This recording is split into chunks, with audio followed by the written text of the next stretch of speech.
Ya, teman-teman semua selamat datang kembali ke channel ini. Teman-teman, ini adalah video ketiga tentang codependency. Di dua video pertama kita sudah bicara tentang apa itu codependency, dan kemarin kita sudah bicara tentang apa saja ciri-ciri dari seseorang yang punya codependency, gitu ya. Nah, di video kali ini kita mau bicara tentang apa yang terjadi di dalam kehidupan kamu bila misalnya kamu adalah seorang codependent, yaitu sebutan bagi seseorang yang punya codependency. Bagaimana efeknya di dalam kehidupan kamu dan bagaimana kamu menjalani kehidupan kamu sehari-hari. Ya, oke guys, mari kita mulai. Pertama itu guys ya, yang biasanya paling banyak kita ketahui itu adalah kamu pasti akan jadi seorang people pleaser. Ya. People pleaser mungkin sudah banyak yang tahu. Seseorang yang mengabdikan hidupnya dalam tanda kutip untuk menyenangkan hidup orang lain. Sebenarnya apa sih yang dirasakan oleh seorang people pleaser? Jadi untuk teman-teman tahu ya, ketika kamu jadi seorang people pleaser, yang jelas itu adalah kamu tidak akan bisa memberikan validasi kepada dirimu sendiri. Nah, karena kamu tidak bisa memberikan validasi kepada dirimu sendiri, kamu mengharapkan orang lain yang memberikan validasi terhadap dirimu, gitu. Nah, cara kamu untuk mendapatkan validasi dari orang lain yang baik, gitu ya, itu bagi kamu adalah dengan cara menempatkan kebutuhan orang lain di atas kepentinganmu sendiri. Nah, sebenarnya bagi seorang people pleaser, ketika mereka itu menempatkan kebutuhan orang lain di atas kepentingannya sendiri, ketika dia memberikan sesuatu kepada orang lain, sebenarnya dia itu punya harapan gitu. Harapannya adalah ketika dia memberikan itu kepada orang lain tersebut itu juga akan memberikan apa yang dia butuhkan. Jadi sebenarnya orang-orang dengan people pleaser itu berharap bahwa ketika saya memberi, mereka juga akan memberi kepada saya. Yang jadi problem adalah itu di kebanyakan kasus tidak terjadi. Nah, salah satu hal yang menyedihkan ketika kamu jadi seorang people pleaser itu adalah kamu ya tidak nyaman ketika kamu menerima sesuatu dari orang lain. Gitu ya. Kalau kita terjemahkan itu ya, orang-orang dengan people pleaser itu adalah orang-orang yang lebih nyaman memberi daripada menerima. Tetapi di dalam arti yang negatif, gitu loh guys. Ya, memang kita tahu memberi itu kan lebih baik dari menerima. Ketika kita bicara tentang moralitas, menjadi orang yang baik. Tetapi itu kan dalam hal yang positif gitu ya. Tapi dalam kasus orang people pleaser gitu ya, mereka merasa ketakutan ketika mereka tuh menerima sesuatu. Mereka merasa lebih menyenangkan ketika mereka memberi sesuatu. Tetapi bukan dalam hal yang positif. Mereka tuh tidak mau menerima karena mereka merasa bersalah ketika mereka menerima sesuatu. Karena mereka merasa tidak nyaman ketika menerima sesuatu. Karena mereka merasa tidak pantas ketika menerima sesuatu. Which is, itu sebenarnya menghancurkan diri mereka sendiri. Gitu ya. Nah, yang lebih menyedihkan lagi itu adalah orang-orang dengan people pleaser ini ketika dia menjalin hubungan dengan seseorang, mereka tuh nggak tahu gitu apa yang mau mereka inginkan dari hubungan tersebut. Karena fokus mereka adalah melayani partnernya mereka, mengorbankan diri mereka. Misalnya partnernya sendiri bertanya kepada mereka, apa sih yang kamu inginkan dari hubungan tersebut? Mereka nggak bisa jawab gitu. Sisi juga karena mereka merasa tidak pantas dan mereka takut gitu. Ketika mereka benar-benar mengungkapkan apa yang mereka inginkan, mereka dianggap tidak pantas untuk mendapatkan itu. Selain itu ya teman-teman, ketika kamu jadi seorang people pleaser, ketika kamu benar-benar bertemu dengan orang-orang yang baik, yang benar-benar ingin melayani kamu, yang benar-benar care sama kamu, yang benar-benar ingin membantu kamu, ironisnya adalah kamu takut untuk menerima bantuan-bantuan tersebut gitu. Somehow di dalam hati kamu, rasa tidak pantas, rasa tidak boleh tersebut menghalangi kamu untuk menerima bantuan-bantuan tersebut gitu. Ini yang kadang membuat orang-orang dengan people pleaser kesulitan untuk melangkah maju di dalam kehidupannya mereka. Dan yang terakhir, salah satu hal yang paling terasa dari seorang people pleaser itu adalah ketika dia berhubungan dengan orang lain gitu ya. Dia sangat takut untuk mengecewakan orang lain. Walaupun sebenarnya orang itu belum tentu kecewa dengan apa yang dia lakukan, dia bersedia mengorbankan apapun dari dirinya hanya karena dia takut mengecewakan orang lain. Yang kedua, sebagai seorang codependent gitu ya guys, biasanya kamu akan jadi orang-orang yang sangat sulit menetapkan batasan ketika kamu menjalin hubungan dengan orang lain gitu ya. Batasan itu kan penting ya guys ya.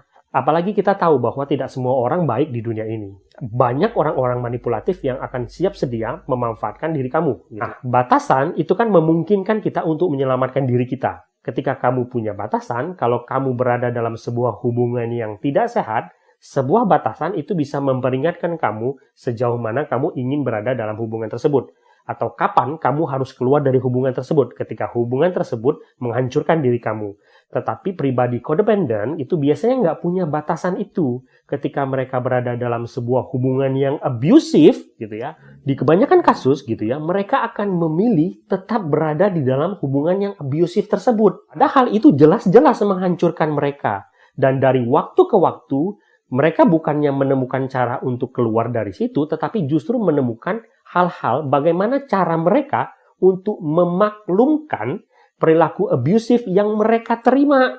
Sampai pada akhirnya, itu kemudian menghancurkan diri mereka sampai ke titik terbawah. Yang berikutnya, ya teman-teman, salah satu hal paling menyedihkan ketika kamu jadi seorang codependent adalah ketika kamu menjalin hubungan dengan siapa saja, itu biasanya akan jadi hubungan satu arah.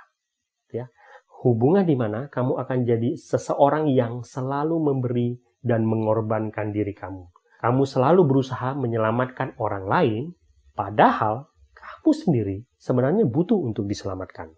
Di dalam hubungan-hubungan kamu tuh selalu punya keinginan untuk selalu diinginkan oleh orang lain. Itulah mengapa kamu akan selalu berusaha mengorbankan apapun yang kamu punya demi tercapainya keinginan kamu tersebut. Nah, problemnya adalah di kebanyakan kasus keinginan kamu tersebut tidak kamu dapatkan. Karena banyak akhirnya hubungan satu arah tersebut akan menjadi hubungan yang manipulatif. Dan ketika itu semua terjadi, kamu akan merasa sangat frustasi karena semua pengorbanan kamu itu terasa sia-sia. Tetapi sulitnya adalah kamu nggak bisa ungkapkan itu. Kamu mulai membenci semua hal yang kamu rasakan di dalam hubungannya kamu. Gitu. Tetapi sekali lagi, kamu tidak bisa ungkapkan itu. Sehingga kamu berada dalam perang batin yang luar biasa di dalam dirinya kamu. Dan yang terakhir teman-teman, ya, ketika kamu adalah seorang codependent, ketika kamu menjalin hubungan dengan orang lain gitu ya, kamu itu kesulitan untuk mengetahui emosinya kamu sendiri. Kenapa itu bisa terjadi? Jadi gini, orang-orang dengan codependent itu ketika dia menetapkan orang lain di atas kepentingannya sendiri, dia selalu melatih dirinya untuk berusaha mengenali emosinya orang lain, gitu ya. Dia menganggap emosinya orang lain itu menjadi tanggung jawabnya dia, gitu. Jadi, ketika misalnya dia melihat orang lain misalnya berada di dekat dia dan orang lain itu merasa sedih misalnya, merasa marah, dia merasa itu tanggung jawabnya dia untuk memperbaiki itu. Dia merasa bersalah ketika misalnya ada orang lain merasa tidak bahagia misalnya ketika berada dekat dia gitu. Kenapa? Karena dia merasa dia bertanggung jawab akan emosi milik orang lain. Nah, berkaitan dengan emosinya dia nggak bisa kenal emosinya sendiri. Jadi emosi dia itu harus ngikutin emosinya orang lain gitu ya. Ketika orang mengatakan bahwa, oh kamu sekarang lagi bahagia loh harusnya, dia merasa dia harus bahagia ketika orang mengatakan itu. Paling mudahnya itu begini. Kalau dia kumpul dengan orang-orang yang lagi bahagia, dia harus ikut bahagia. Ketika orang-orang lain lagi sedih, dia juga merasa harus ikut sedih, gitu. Padahal, normalnya kita adalah ketika orang lain bahagia dan ketika kita sedih, ya fine-fine saja kan, gitu. Kenapa? Karena kita tahu apa yang kita rasakan. Tetapi orang-orang dengan codependent, mereka memandang diri mereka bukan berdasarkan bagaimana mereka memandang diri mereka sendiri, tetapi berdasarkan bagaimana orang lain memandang mereka. Jadi penilaian mereka, penilaian emosi mereka, itu berdasarkan validasi dari orang lain. Jadi ketika kamu bertanya kepada seorang codependent, gitu ya, apa emosi yang kamu rasakan sekarang, dia mungkin nggak bisa jawab, dia nggak bisa tahu, dia nggak tahu apa yang dia rasakan. Tetapi dia akan beremosi mengikuti aturan orang lain yang berhubungan dengan dia. Tentu saja, ini sesuatu yang sangat menyedihkan, bukan? Nah, seharusnya kita bisa mengenali emosi kita sendiri dan hidup bukan berdasarkan emosi milik orang lain. Gitu ya, teman-teman semua, itulah gambaran bagaimana kalau misalnya kamu adalah seseorang yang punya kodependensi. Di video berikutnya kita akan mencoba mencari tahu apa yang bisa kita lakukan kalau kita ternyata adalah seorang kodependen. Semoga video ini berguna. Sampai jumpa di video berikutnya.